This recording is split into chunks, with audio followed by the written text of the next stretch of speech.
بسم اللہ الرحمن الرحیم۔ السلام علیکم ورحمۃ اللہ وبرکاتہ۔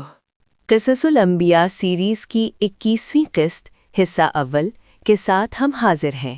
یہ ایک ایمان افروز اور سبق آموز سلسلہ ہے جس میں ہم انبیاء کرام علیہم السلام کے واقعات قرآن و حدیث کی روشنی میں بیان کرتے آئے ہیں، اور گزشتہ اقساط میں ہم حضرت عیسیٰ علیہ السلام کے مبارک قصے کو مکمل کر چکے ہیں۔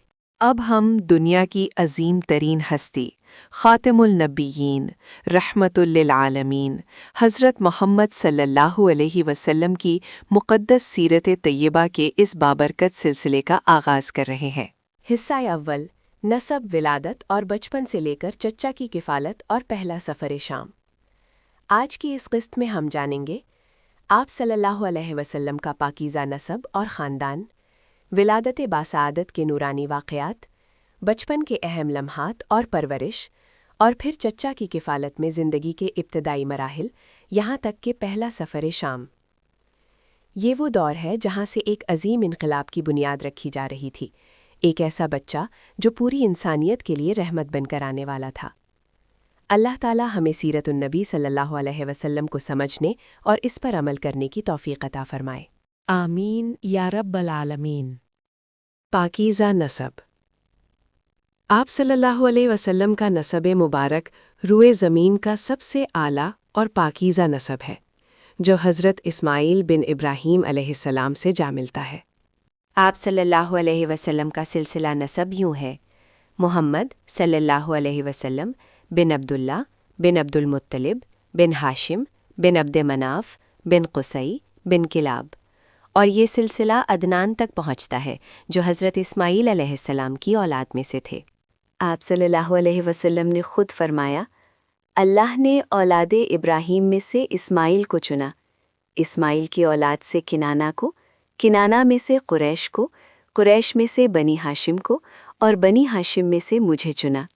والد محترم حضرت عبداللہ کی وفات۔ آپ صلی اللہ علیہ وسلم کے والد حضرت عبداللہ حضرت عبد المطلب کے سب سے پیارے بیٹے تھے۔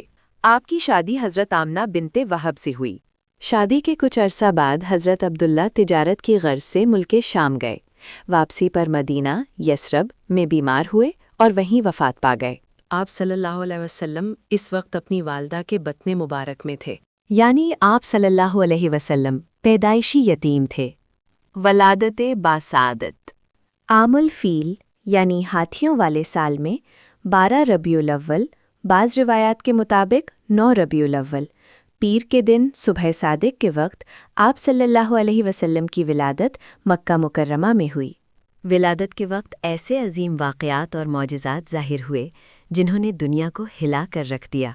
ایوان کسریٰ، ایران کے بادشاہ کا محل، کے 14 کنگرے گر گئے۔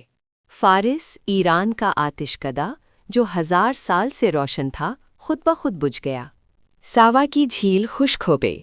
حضرت آمنہ فرماتی ہیں کہ آپ صلی اللہ علیہ وآلہ وسلم کی ولادت کے وقت ایک ایسا نور نکلا جس سے ملک شام کے محلات نظر آنے لگے۔ نام نامی اور عقیقہ۔ آپ صلی اللہ علیہ وسلم کے دادا حضرت عبد المطلب کو جب پوتے کی پیدائش کی خبر ملی تو وہ بہت خوش ہوئے۔ انہوں نے کعبہ میں جا کر اللہ کا شکر ادا کیا اور 7ویں دن عقیقہ کر کے آپ کا نام محمد رکھا۔ جب لوگوں نے پوچھا کہ یہ نام کیوں رکھا جو پہلے عرب میں عام نہ تھا، تو انہوں نے فرمایا، میں چاہتا ہوں کہ زمین اور آسمان میں اس بچے کی تعریف کی جائے۔ محمد کے معنی ہے جس کی بہت زیادہ تعریف کی گئی ہو۔ رضاعت اور حضرت حلیمہ سعدیہ کا ہے۔ عرب کے شرفا کی روایت کے مطابق بچوں کو دیہات کی صاف آب و ہوا اور فصیح عربی زبان سیکھنے کے لیے دائیوں کے سپرد کیا جاتا تھا۔ قبیلہ بنی سعد کی بی بی حلیمہ سعدیہ آپ صلی اللہ علیہ وسلم کو اپنے ساتھ لے گئیں۔ حضرت حلیمہ فرماتی ہیں کہ جب سے آپ صلی اللہ علیہ وسلم ان کے گھر آئے، ان کی مفلسی دور ہو گئی، دودھ دینے والے جانوروں کے تھن بھر گئے اور ہر طرف برکت ہی برکت چھا گئی۔ آپ صلی اللہ علیہ 2 سال تک وہاں رہے، پھر مزید 2 سال کے لیے حضرت حلیمہ آپ کو واپس لے گئیں۔ شق صدر، سینہ مبارک کا چاک ہونا۔ بنی سعد میں قیام کے دوران ایک دن آپ صلی اللہ علیہ وسلم بچوں کے ساتھ تھے کہ حضرت جبرائیل علیہ السلام تشریف لائے۔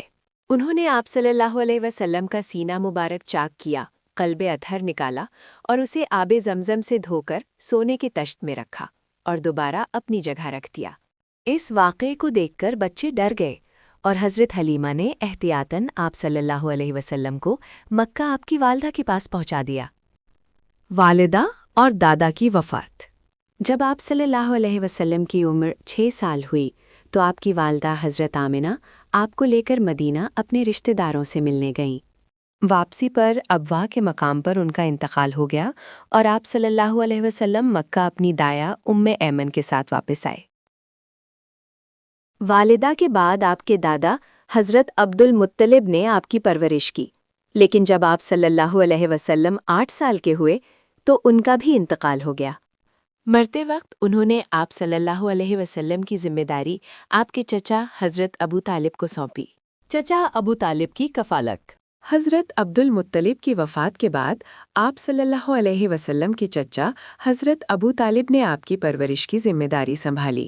ابو طالب کے اپنے بچے بہت تھے اور وہ مالی طور پر اتنے مستحکم نہ تھے، لیکن جب سے محمد صلی اللہ علیہ وسلم ان کے گھر آئے، ان کے گھر کے رزق میں ایسی برکت ہوئی کہ سب حیران رہ گئے۔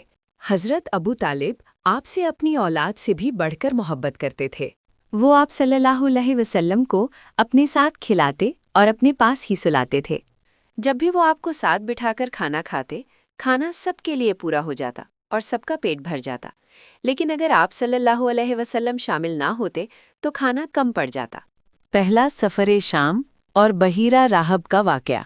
جب آپ صلی اللہ علیہ وسلم کی عمر مبارک 12 سال ہوئی تو حضرت ابو طالب نے تجارت کی غرض سے ملک شام جانے کا ارادہ کیا۔ وہ آپ صلی اللہ علیہ وسلم کو مکہ میں اکیلا نہیں چھوڑنا چاہتے تھے، اس لیے آپ صلی اللہ علیہ وسلم کو بھی ساتھ لے لیا۔ یہ قافلہ جب شام کے قریب بسرا کے مقام پر پہنچا تو وہاں ایک عیسائی راہب رہتا تھا جس کا نام بحیرہ تھا۔ وہ اپنی خانگاہ سے باہر کم ہی نکلتا تھا، لیکن اس دن اس نے دیکھا کہ ایک بادل کا ٹکڑا قافلے کے ساتھ ساتھ چل رہا ہے اور آپ صلی اللہ علیہ وسلم پر سایہ کر رہا ہے، اور جب آپ صلی اللہ علیہ وسلم ایک درخت کے نیچے بیٹھے تو اس کی ٹہنیاں آپ صلی اللہ علیہ وسلم کی طرف جھک گئیں۔ بحیرہ راہب کی بشانت۔ بحیرہ نے پورے قافلے کی دعوت کی اور آپ صلی اللہ علیہ وسلم کے بارے میں خاص طور پر پوچھا۔ اس نے آپ صلی اللہ علیہ وسلم کے جسم مبارک پر وہ علامات دیکھیں جو اس نے اپنی آسمانی کتابوں میں پڑھی تھیں۔ اس نے آپ صلی اللہ علیہ وسلم کے دونوں کندھوں کے درمیان مہر نبوت دیکھی۔ بحیرہ نے حضرت ابو طالب سے پوچھا، یہ لڑکا تمہارا کیا لگتا ہے؟ ابو طالب نے کہا، میرا بیٹا ہے۔ بحیرہ نے کہا، نہیں، اس کے والد زندہ نہیں ہونے چاہیے۔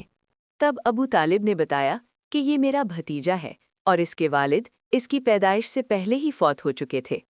بحیرہ نے نصیحت کی، اپنے اس بھتیجے کو لے کر فوراً واپس مکہ چلے جاؤ اور اسے یہودیوں سے بچاؤ، کیونکہ اللہ کی قسم اگر انہوں نے اسے دیکھ لیا تو اسے نقصان پہنچائیں گے۔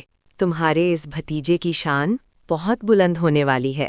حضرت ابو طالب نے یہ سن کر اپنی تجارت وہیں ختم کی یا سامان بیچ دیا اور آپ صلی اللہ علیہ وسلم کو لے کر فوراً مکہ واپس آ گئے۔ حرب فجار، جنگ فجار۔ جب آپ صلی اللہ علیہ وآلہ وسلم کی عمر مبارک تقریباً 15 سے 20 سال کے درمیان تھی تو قریش اور قبیلہ قیس کے درمیان ایک خون ریز جنگ چھڑی۔ چونکہ یہ جنگ حرمت والے مہینوں میں ہوئی تھی، اس لیے اسے فجار، گناہوں والی جنگ کہا جاتا ہے۔ آپ صلی اللہ علیہ وسلم نے اس جنگ میں خود تلوار نہیں چلائی اور نہ کسی کا خون بہایا، بلکہ صرف اپنے چچاؤں کو دشمن کے تیر پکڑاتے تھے۔ آپ صلی اللہ علیہ وسلم کو شروع ہی سے لڑائی جھگڑے اور خون خرابے سے سخت نفرت تھی۔ حلف الفضول، امن کا معاہدہ۔ جنگ فجار کے بعد مکہ کے کچھ نیک دل لوگوں نے محسوس کیا کہ شہر میں امن و امان ہونا چاہیے اور مظلوموں کی داد رسی ہونی چاہیے۔ چنانچہ عبداللہ بن جدان کے گھر پر ایک معاہدہ ہوا جس میں آپ صلی اللہ علیہ وسلم بھی شریک ہوئے۔ اس معاہدے کی شرائط یہ تھیں، ہم مکہ سے بے امنی دور کریں گے، مسافروں اور مظلوموں کی حفاظت کریں گے، کسی ظالم کو مکہ میں رہنے نہیں دیں گے۔ آپ صلی اللہ علیہ وسلم اس معاہدے سے اتنے خوش تھے کہ اعلان نبوت کے بعد بھی فرمایا کرتے تھے، اگر آج بھی مجھے اس معاہدے کے لیے بلایا جائے تو میں ضرور جاؤں گا۔ مجھے یہ معاہدہ سرخ اونٹوں، عرب کی سب سے قیمتی دولت سے زیادہ پسند ہے۔ ویڈیو دیکھنے کا شکریہ۔ اگر آپ کو یہ ویڈیو پسند آئی ہو تو برائے مہربانی ویڈیو کو لائک، شیئر اور چینل کو سبسکرائب کریں۔ آپ کا بہت بہت شکریہ۔